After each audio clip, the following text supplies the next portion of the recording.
DKI Jakarta, Prasetyo Edy Marsudi disebut juga menerima suap terkait raperda untuk reklamasi Teluk Jakarta. Dalam daftar nama yang beredar di kalangan wartawan, nama Prasetyo Edy dan sejumlah anggota DPRD tercantum dalam daftar tersebut. Namun anggota Komisi D DPRD DKI Jakarta, Prabowo Sunirman, membantah meski namanya disebut.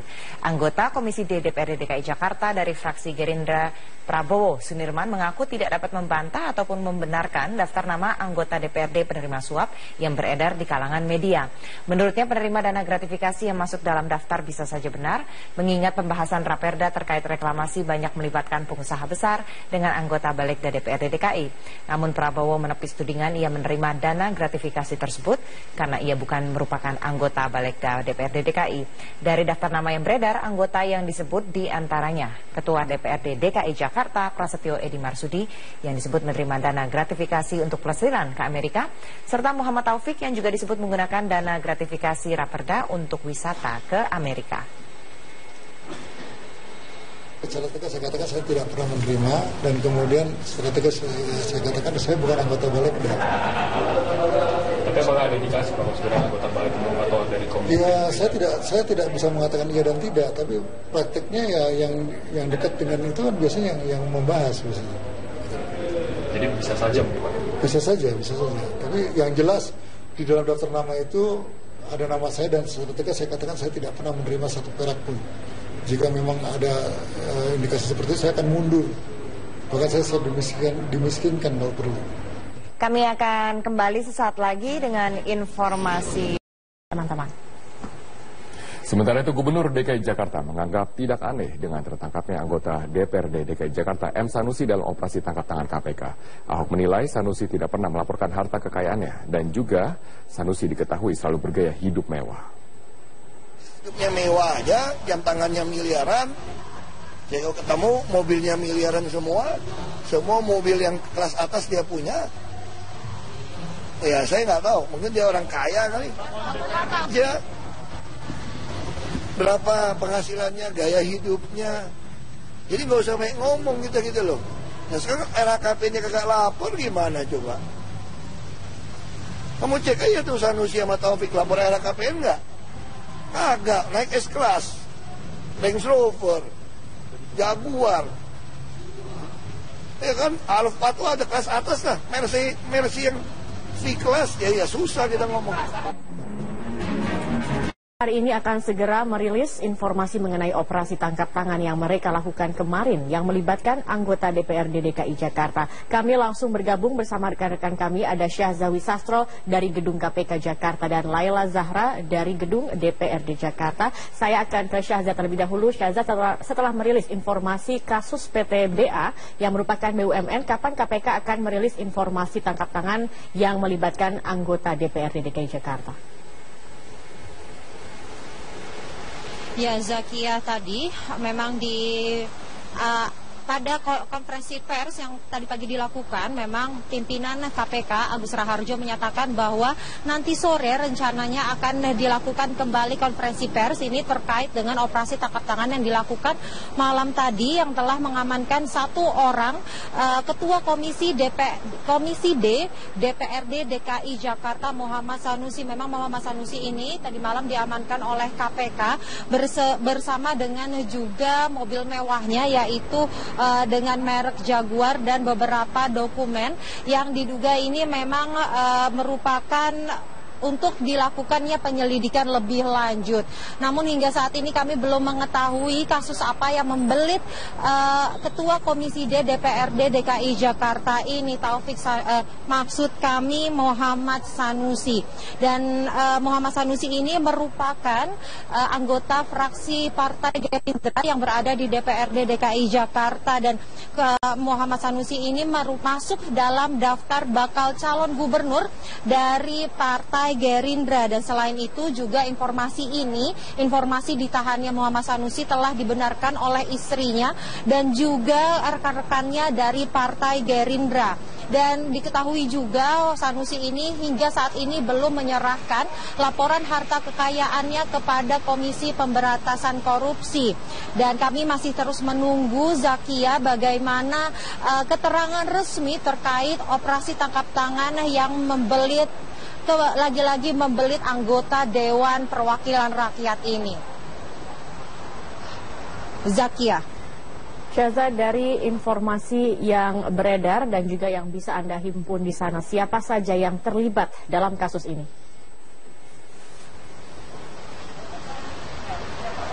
Ya Zakia, untuk informasi mengenai siapa saja yang terlibat dalam kasus OTT KPK ini, kami hingga saat ini belum dapat memberikan informasi. Namun kemarin malam KPK telah melakukan penyegelan terhadap beberapa ruangan di DPRD DKI Jakarta. Ada 4 ruangan yang disegel oleh pihak dari Komisi Pemberantasan Korupsi, yaitu ruang dari Ketua Komisi DPRD Jakarta Muhammad Sanusi, lalu ruang dari Wakil Ketua DPRD Muhammad Taufik. Dan untuk informasi, Muhammad Taufik dan Muhammad Sanusi ini merupakan saudara kandung. Kemudian ruang pemantau CCTV dan ruang kabak perundang-undangan. Demikian Zakia. Baik, terima kasih Syahza atas informasinya. Sekarang saya akan ke Laila. Laila, ruangan mana saja yang digeledah oleh KPK?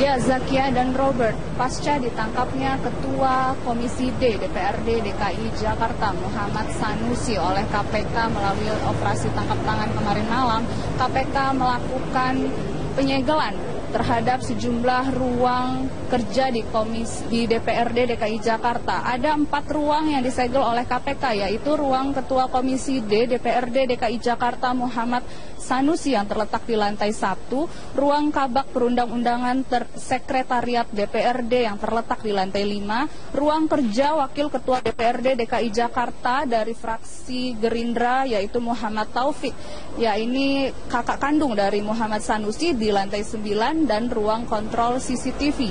Sebagaimana terlihat, ruang kerja Ketua Komisi D terlihat tertutup rapat dan diberi garis KPK dengan tulisan dilarang melewati garis batas. Kondisi yang sama juga terjadi di ruang kerja Muhammad Taufik, namun yang membedakan adalah adanya penjagaan yang ketat dari ruang kerja M. Taufik dan juga ruang kontrol CCTV serta ruang kabak perundang-undangan DPRD DKI Jakarta.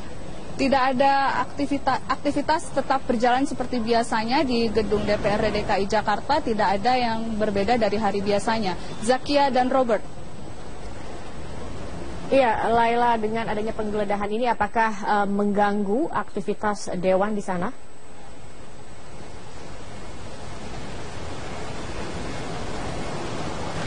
Hingga saat ini tidak terlihat adanya aktivitas dari di keempat ruang yang disegel di DPRD DKI Jakarta. Namun M. Taufik tidak terlihat berkantor pada hari ini dan tidak ada aktivitas di ruang kabak perundang-undangan DPRD DKI Jakarta maupun di ruang kontrol CCTV dan juga di ruang Ketua Komisi D DPRD DKI Jakarta. Namun pada agenda-agenda lain dan pada aktivitas lainnya di gedung DPRD DKI Jakarta tetap berjalan normal seperti biasanya. Sementara informasi yang kami dapatkan dari sini, KPK akan mendatangi ruang-ruang kerja di DPRD DKI Jakarta yang telah disegel untuk melakukan penyelidikan dan penyidikan. Zakia dan Robert. Iya, baik. Terima kasih Laila Zahra atas informasinya langsung dari gedung DPRD DKI Jakarta. Dan sebelumnya ada Syahzawi Sastro dari gedung KPK. Seperti Anda ketahui, kemarin kita melakukan operasi tangkap tangan.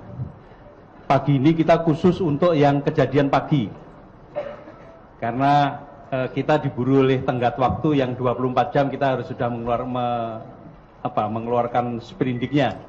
Nah, sprindiknya sudah kita tanda tangani tadi sebelum 24 jam, jadi anak-anak sudah bergerak untuk melakukan langkah-langkah lebih lanjut terhadap kasus ini. Nah, nanti waktunya akan ditentukan kemudian. Kita khusus akan menggelar yang OTT yang kedua. Jadi saya mohon pertanyaannya yang pagi ini sekitar OTT yang pertama aja ya. Pertama yang ingin saya sampaikan, KPK mengamankan 3 orang dalam operasi tangkap tangan yang digelar pada Kamis tanggal 31 Maret 2016 pukul 9 pagi di sebuah hotel di Bilangan Cawang, Jakarta Timur. Ketiga orang tersebut adalah SWA, Direktur Keuangan PTBA. PTBA ini salah satu BUMN kita. Kemudian DPA, Senior Manager dari PTBA tadi. Berikutnya adalah MRD. MRD ini swasta. Kemudian saya sampaikan kronologis kegiatan penangkapan terjadi sebagai berikut. Pertama, Rabu malam tanggal 30 Maret sekitar pukul 9 malam atau 21, MRD dan DPA membuat janji untuk bertemu di hotel tersebut. Kemudian Kamis pagi tanggal 31 Maret sekitar pukul 8.20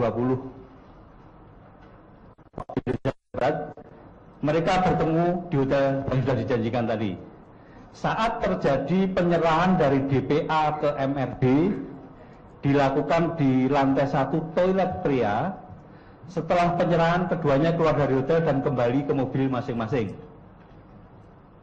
Saat penangkapan ditemukan uang sejumlah US dollar 148.835 yang terdiri dari 1.487 pecahan 100 dolar dan 1 lembar pecahan 50 dolar, 3 lembar pecahan 20 dolar, 2 lembar pecahan 10-an dolar, kemudian 5 lembar pecahan 1 dolar.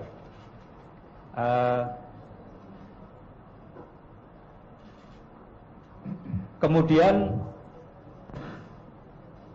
pemberian tersebut diduga untuk menghentikan penyelidikan atau penyidikan tindak pidana korupsi pada PTBA di Kejaksaan Tinggi DKI Jakarta. Setelah melakukan pemeriksaan 1 kali 24 jam pasca penangkapan, KPK telah melakukan gelar perkara. KPK memutuskan untuk meningkatkan status penanganan perkara ke penyidikan sejalan dengan penetapan 3 orang tersangka. Suratnya sudah kami tanda tangani. Ya, jadi sebelum 24 jam surat penyidikan itu sudah kami tanda tangani.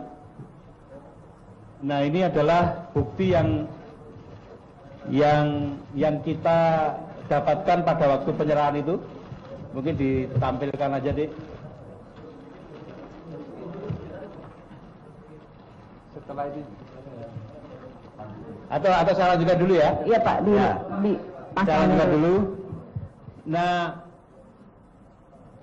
terhadap ketiga tersangka disangkakan pasal 5 ayat 1 huruf A Undang-Undang Nomor 31 Tahun 99 tentang pemberantasan tindak pidana korupsi sebagaimana telah diubah Undang-Undang Nomor 20 Tahun 2001 tentang perubahan atas Undang-Undang Nomor 1 Tahun 99 tentang pemberantasan tindak pidana korupsi.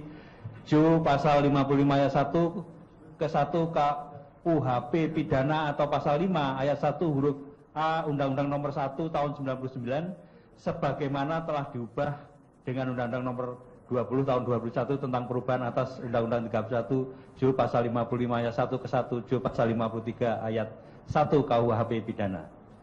Kemudian yang perlu Anda catat juga, semalam telah dilakukan pemeriksaan awal saksi terhadap 2 orang dari Kejaksaan Tinggi DKI, yaitu Bapak SS dan Bapak TS. Malah selesai pemeriksaannya jam 5 pagi. Kemudian perlu saya apresiasi teman-teman dari Kejaksaan karena operasi ini berhasil dilakukan atas kerjasama yang baik antara Kejaksaan Agung dan KPK. Dan untuk langkah selanjutnya bisa saja kasus ini membuka Pandora yang lebih luas. Itu kita akan selalu berhubungan, akan selalu berkoordinasi dengan teman-teman dari Kejaksaan.